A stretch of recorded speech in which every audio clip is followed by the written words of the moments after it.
The soldiers on the radio couldn't believe it. Wait, you're telling me a 17-year-old girl just took out 3 enemy snipers with a hunting rifle? But what they didn't know was the heartbreaking reason she had no choice. Dawn broke cold and gray over the shattered village, and the first shot cracked through the silence, not from the elite Ukrainian Rangers watching from the ridge, but from a trembling teenage girl crouched behind a half-collapsed stone wall. Another sharp report. An enemy soldier dropped in the distant field, then another, then a third. The advancing patrol froze, heads snapping side to side in confusion and fear. Over the radio, stunned voices exploded. Who the hell is shooting? This teenager. Before I dive deeper into how one girl turned the tide of an entire battle, drop a comment below and tell me where you're watching from. I read every single one. Her name was Anya, 17 years old, freckles still dusting her cheeks, like a child who should have been worrying about exams, not survival.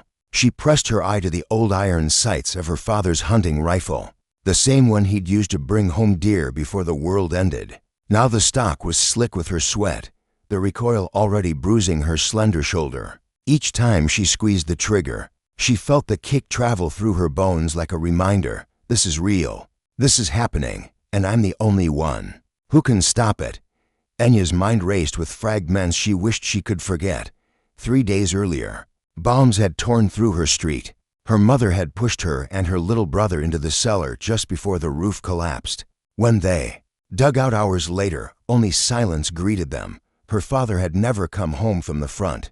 Now it was just her, 8-year-old Maxim, hiding below, and a village full of terrified neighbors counting on anyone to keep the invaders away. Why me? She kept thinking. I'm not a soldier. I'm nobody.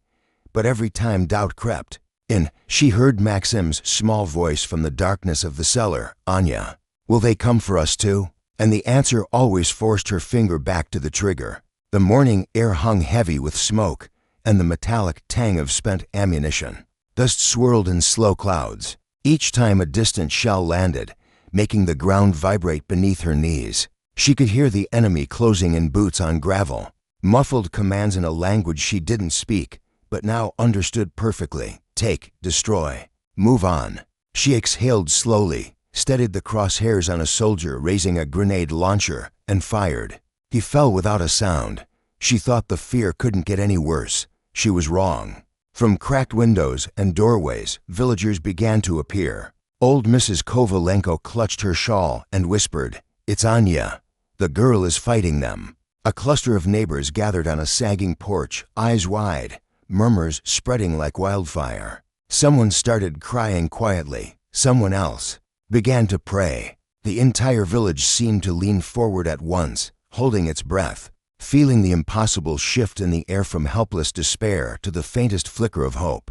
Anya's hands shook now. The rifle felt heavier with every shot. Her shoulder throbbed in rhythm with her heartbeat.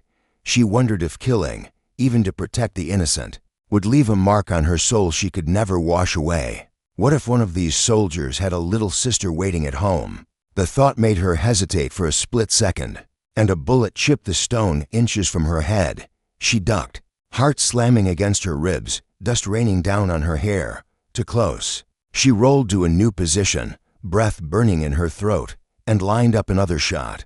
High on the ridge, Captain Kozik and his ranger team watched through binoculars in stunned silence. They had been pinned down for hours, low on ammunition, waiting for reinforcements that might never arrive. Then this girl appeared out of nowhere and started dismantling the enemy advance, one precise shot at a time. Kozik keyed his radio, voice low with disbelief. Confirm visual civilian female, teenage, engaging multiple hostiles. She's holding the entire flank. His men exchanged glances. They had seen bravery before, but never like this. Kozik made the call. We move now. She's given us an opening. The Rangers rose as one, weapons ready, descending the slope in practiced formation, crouching, covering, advancing like a living wave of green and black. Their boots struck the earth in near unison, rifles sweeping the tree line, grenades arcing through the air with deadly grace. The village watched the soldiers pour into the streets and fields, a tide of trained fury finally answering the call a single girl had sounded. Anya saw them coming and felt a rush of terror mixed with relief. Friend or foe, her finger hovered on the trigger. One wrong move and she could kill an ally. One hesitation and the enemy could break through to the cellars where children hid. The wind carried the shouts of battle closer, the crack of gunfire now coming from both sides. She spotted an enemy machine gunner setting up on a rooftop crack, and he tumbled backward, weapon clattering down the tiles, one shot at a time. She kept the pressure on, buying precious seconds for the Rangers to close the gap. The climax erupted in a storm of noise and motion. The remaining invaders, realizing they were caught between a ghost sniper and professional soldiers, tried a desperate charge. Anya's magazine clicked empty, only 3 rounds left in her pocket. Her hands trembled as she reloaded, the metallic clink deafening in her ears. She lined up on a young enemy soldier no older than 20 running straight toward the houses. His eyes met hers through the scope for a frozen instant. He raised his hands, surrender. Anya's finger tightened, then eased off the trigger. She lowered the rifle and nodded toward the approaching Rangers. They took him prisoner.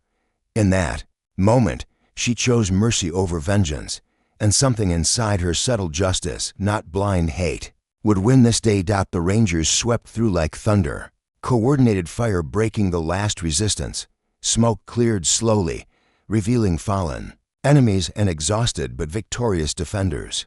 Villagers poured from hiding places, tears, hugs, disbelieving laughter filling the air where terror had reigned minutes before. Captain Kozik approached Anya, where she sat against the wall, rifle across her lap, staring at nothing. He knelt beside her. You saved an entire village today, maybe more. She looked up, eyes red-rimmed but steady. I just didn't want them to take anyone else.